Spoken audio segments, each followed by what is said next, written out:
ഖത്തറിൽ ഇസ്രായേൽ നടത്തിയ ആക്രമണത്തിനെതിരെ രൂക്ഷ പ്രതികരണവുമായി ഖത്തർ പ്രധാനമന്ത്രി Sheikh Mohammed bin Abdul Rahman bin Jassim Al താനി.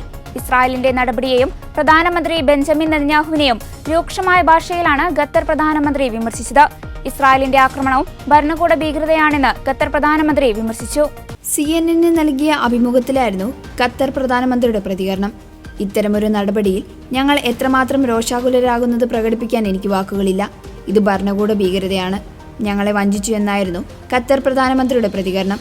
ഗാസയിൽ അവശേഷിക്കുന്ന തടവുകാരുടെ ഏതെങ്കിലും തരത്തിലുള്ള പ്രതീക്ഷകളെ ഇസ്രായേലിന്റെ പ്രവർത്തനങ്ങൾ ഇല്ലാതാക്കിയിട്ടുണ്ടെന്നും ഷെയ്ഖ് മുഹമ്മദ് കൂട്ടിച്ചേർത്തു.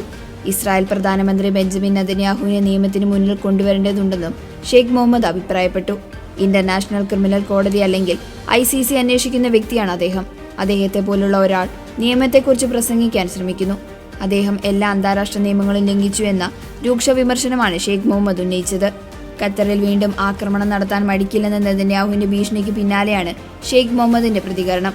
ഹമാസ് നേതാക്കളെ പുറത്താക്കിയില്ലെങ്കിൽ വീണ്ടും ഖത്തറിൽ ആക്രമണം നടത്തുമെന്നായിരുന്നു നെതന്യാഹുവിന്റെ ഭീഷണി. ഖത്തറിനോടും തീവ്രവാദികളെ സംരക്ഷിക്കുന്ന എല്ലാ രാജ്യങ്ങളോടും ഞാൻ പറയുന്നു, ഒന്നുകിൽ നിങ്ങൾ അവരെ പുറത്താക്കുക, അല്ലെങ്കിൽ നിയമത്തിന് മുന്നിൽ കൊണ്ടുവരിക. കാരണം നിങ്ങൾ അങ്ങനെ ചെയ്തില്ലെങ്കിൽ ഞങ്ങൾ അവരെ നിയമത്തിന് മുന്നിൽ കൊണ്ടുവരുമെന്നായിരുന്നു നെതന്യാഹുവിന്റെ പ്രതികരണം. വെടിനിർത്തൽ ധാരണ സംബന്ധിച്ച ചർച്ചകൾ പുരോഗമിക്കവേ ഹമാസ് പ്രതിനിധികളെ ലക്ഷ്യമിട്ട് ഖത്തറിന്റെ തലസ്ഥാനമായ ദോഹയിലെ ഖത്താറിയിൽ ഇസ്രായേൽ നടത്തിയ ആക്രമണത്തിനെതിരെ ഉയർന്ന വ്യാപക പ്രതിഷേധം പരിഗണിക്കാതെയാണ് ഭീഷണിയുമായി ഇസ്രായേൽ പ്രധാനമന്ത്രി രംഗത്ത് വന്നിരിക്കുന്നത്. ഇതിന് പിന്നാലെ നെതന്യാഹുവിന്റെ പ്രസ്താവനയെ ഖത്തർ അപലപിച്ചിരുന്നു. ഖത്തറിനെ ലക്ഷ്യമിട്ടുള്ള ഭീരുത്വം നിറഞ്ഞ ആക്രമണത്തെയും ഭാവിയിൽ രാജ്യത്തിന്റെ പരമാധികാരം ലംഘിക്കുമെന്ന വ്യക്തമായ ഭീഷണിയെയും ന്യായീകരിക്കാനുള്ള ലജ്ജാകരമായ ശ്രമം എന്നായിരുന്നു നെതന്യാഹുവിന്റെ പ്രസ്താവനയോടുള്ള ഖത്തർ വിദേശകാര്യ മന്ത്രാലയത്തിന്റെ പ്രതികരണം.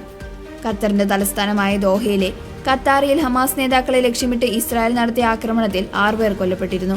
ആക്രമണത്തിന് പിന്നാലെ പ്രധാന നേതാക്കളെല്ലാം സുരക്ഷിതരാണെന്ന് ഹമാസ് വ്യക്തമാക്കിയിരുന്നു. ഖത്തർ സുരക്ഷാ ഉദ്യോഗസ്ഥരടക്കം 6 പേർ കൊല്ലപ്പെട്ടതായും ഹമാസ് സ്ഥിരീകരിച്ചിരുന്നു. കൊല്ലപ്പെട്ടവരിൽ ഖലീദ് അൽ ഹയ്യയുടെ മകനും അടുത്ത സഹായിയും ഉൾപ്പെട്ടതായി ഹമാസ് വ്യക്തമാക്കിയിരുന്നു. ആക്രമണം നടക്കുമ്പോൾ ഹമാസിന്റെ പ്രധാന നേതാക്കൾ ഇസ്രായേൽ ലക്ഷ്യം വെച്ച് കെട്ടിടത്തിൽ ഇല്ലായിരുന്നുവെന്നാണ് റിപ്പോർട്ടുകൾ. അധിനിവേശത്തിന്റെ ക്രിമിനൽ സ്വഭാവവും ഒരു കരാറിലെത്താനുള്ള സാധ്യതകളെ ദുർബലപ്പെടുത്താനുള്ള ഇസ്രായേലിന്റെ ആഗ്രഹവും വെളിപ്പെടുത്തുന്നതാണ് ഇസ്രായേലിന്റെ ആക്രമണമെന്നും ഹമാസ് കുറ്റപ്പെടുത്തിയിരുന്നു.